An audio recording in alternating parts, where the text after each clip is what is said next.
పరిస్థితి సంభవిస్తుందా అనిపిస్తుంది. But we will not lose our faith, we will not be in despair. కానీ మనం ఏం నిరాశలో ఉండం, విశ్వాసాన్ని కోల్పోం. But by whom shall Jacob arise, for he is small?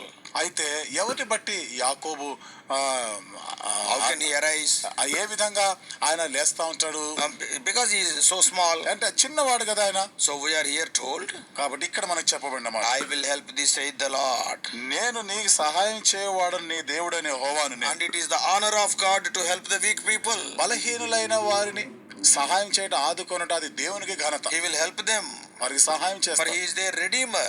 ఎందుకనగా ఆయన వారి విమోచకుడు. So who has undertaken to do it? God has undertaken to do it. కాబట్టి దేవుడే ఇవన్నీ కూడా చేయతలపెట్టిన వాడు. Christ is the redeemer, from him is our help found. క్రీస్తే విమోచకుడు అయిన వాడు, ఆయన యుద్ధ నుండి మనకి సహాయం దొరుకుతుంది. He will help us. ఆయన మనకు సహాయం The Lord చేస్తాడు. will help them by enabling them to help themselves and making Jacob to become a threshing instrument. దేవుడు వారికి సహాయం చేస్తూ, యాకోబునకు సహాయం చేస్తూ వారికి ఆయన నూర్పిడి మ్రానుగా చేస్తానంట. Observe, he is but an instrument, a tool in God's hand. ఇక్కడ దేవుని యొక్క చేతిలో ఆయన ఒక ఆయుధముగా ఉంటున్నాడు. And God is pleased to make use of them.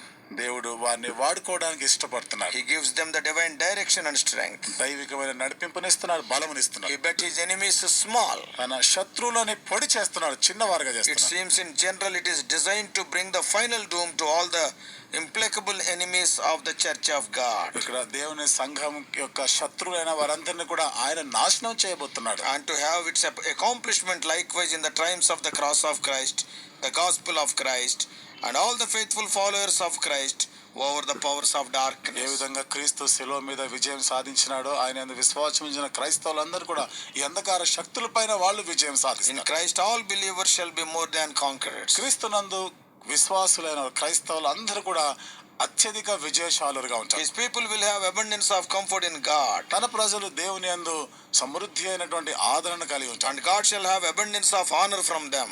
దేవుడు వారి యొద్ద నుండి అధికమైనటువంటి ఘనతను పొందుతాడు. And when we are freed from that which hindered our joy, మన సంతోషాన్ని ఆటంకపరిచే వాటిని మనం ఎప్పుడైతే విడుదల and పొందుతామో, are blessed with that which is the matter of it, we ought to remember that God is our exceeding joy. దేవుడే మనకి అధికమైనటువంటి సంతోషానికి కారకుడై ఉంటాడని మనం నమ్మిక And in ఉంచుతాము. him all our joys must terminate. ఆయన యందే మనకు సమస్తమైనటువంటి సంతోషం కలుగుతుంది. Now when we rejoice over our enemies, we must rejoice in the Lord. మన శత్రువుల పైన మనం సంతోషిస్తున్నట్టుగా మన దేవునిని బట్టి మనం సంతోషిస్తాం. For to him alone we owe our victories. కాబట్టి మన విజయాలన్నీ కూడా ఆయనని బట్టే, ఆయన కొరకే. Then we shall have seasonable and suitable supplies of everything that is proper in the time of need. కాబట్టి మన అక్కర సమయంలో దాని యొక్క కాలం ప్రకారముగా మనకు కావలసిన అవసరాలు అన్నీ కూడా దేవుడు God will తీరుస్తాడు. take care of us. దేవుడు అన్నీ కూడా తీరుస్తాడు. And one way or other make their journey even through a wilderness comfortable to us. ఏదో ఒక విధంగానైనా కానీ ఆ అరణ్య ప్రయాణాలు అన్నింటిలో కూడా దేవుడు ఆదరించేవాడు But ఉంటాడు. doubtless this promise has more than such a private interpretation.